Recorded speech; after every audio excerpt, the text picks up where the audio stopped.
Hi, everyone. Thanks for listening today.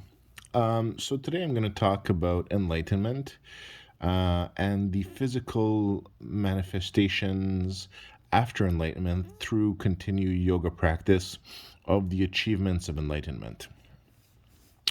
So, after practicing yoga, practicing meditation, which leads you to eventual enlightenment, where your symbol becomes enlightened, where you see basic and in what I experienced, merging with the light of God, right? After the combination of the different elements of my soul, including a Buddha, an archangel, and Shiva at that level of heaven. So, what happens at that point is when you become enlightened like that, you see everything, go through all these different experiences, see through the eyes of everyone, and you also make modifications to the system in which you exist, in which we exist, right? To the computer in which we exist. One enlightenment is when you come out of enlightenment, basically, you stay enlightened. But when you return to your human consciousness, if you will, so when you regain consciousness of the physical world in which your body exists, what happens at that point is you, through continued practice, you start basically acting out the different accomplishments or experiences of your enlightenment.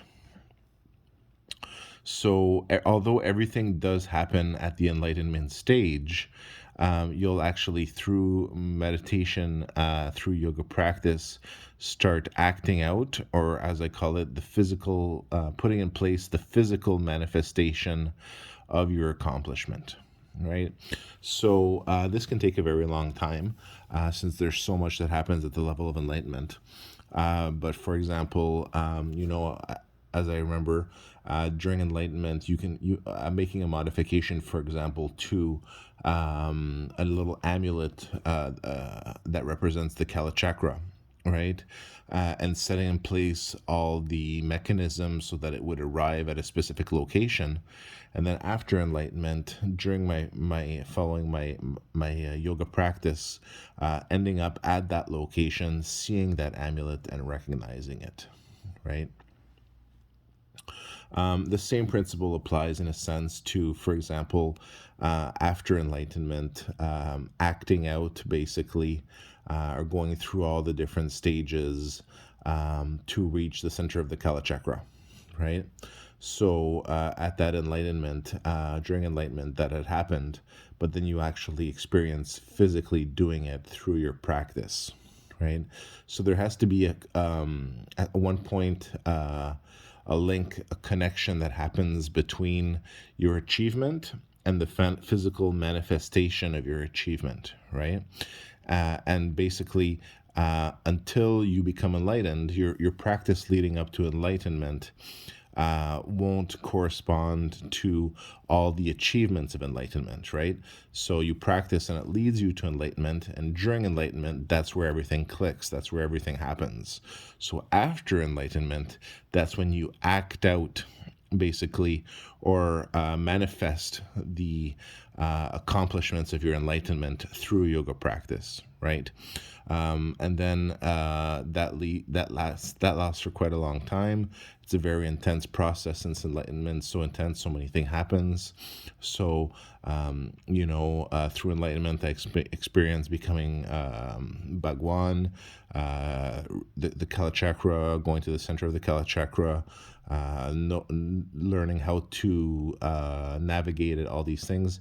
And then after that, after enlightenment, through yoga practice, you basically have all these different episodes, if you will, in your practice where you're acting out all these things of enlightenment. So I thought I'd talk about that, and then the trick eventually is to know when to stop, right? Because enlightenment is such of an infinite process. So if you never stop, it'll just keep going and going and going.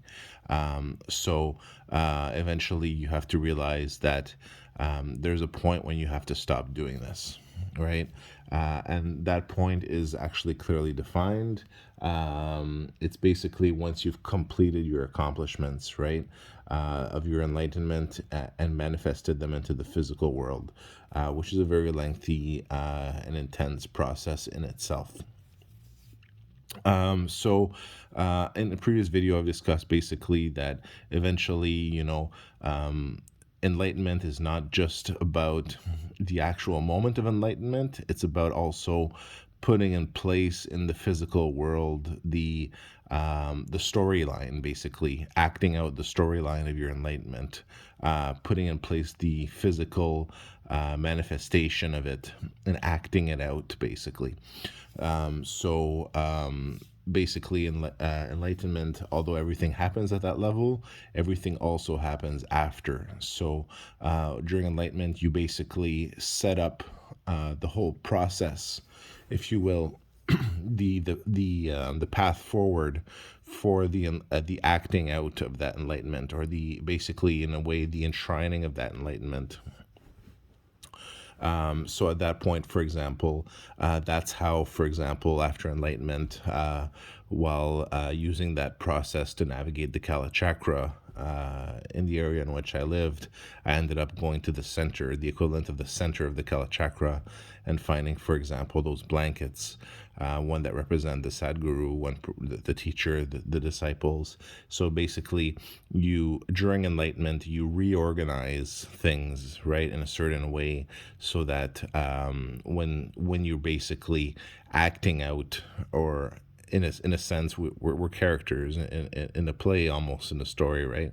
So you act out your enlightenment, and go through all these different steps that are basically your achievements of enlightenment that become manifested in the physical world.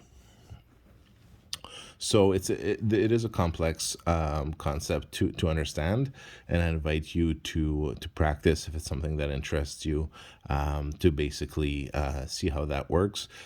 So it's not a question that you'll become enlightened and that's the end of your journey necessarily.